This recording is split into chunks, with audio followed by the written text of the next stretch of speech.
truc, c'est que dès que je rentre le genou, il faut tout de suite que je m'oriente vers là.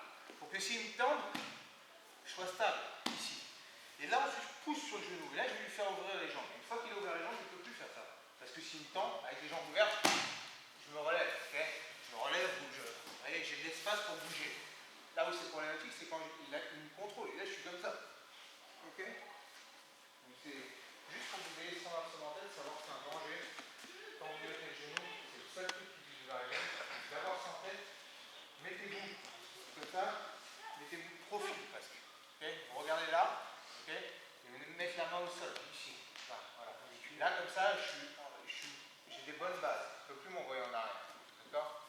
Et une fois que je suis là, je reviens, je m'avance et je mets la main au genou, je pousse le genou fort et je viens tout de suite mettre mon genou au sol, chercher le contrôle, et je passe mon genou ici, et je passe mes gardes. Okay. Est-ce qu'il y a des questions sur ce qu'on a vu aujourd'hui? C'est bon?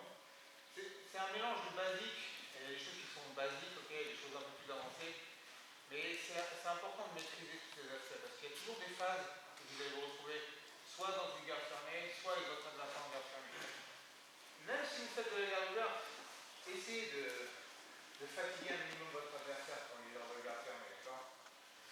Parce qu'il faut qu'il ait à lutter pour ouvrir, okay, c'est à lui d'ouvrir les jambes. Donc, j'en parlais aussi ce matin de cet aspect, c'est que la garde fermée, ça dépend beaucoup du sport qu'il y a. Si vous êtes en compétition, compétiteur, vous n'allez pas du tout travailler de la même manière selon que vous menez ou que vous êtes mené, d'accord? Mais gardez bien en tête que c'est des positions qui sont statiques, okay, je suis face à mon adversaire, il n'y a pas de limite technique, je vais très rarement pouvoir surprendre mon adversaire s'il s'y connaît sur une technique, okay, il connaît toutes les techniques en garde fermée, je les connais toutes. C'est des petits détails de placement qui vont faire que vous allez réussir ou pas, d'accord?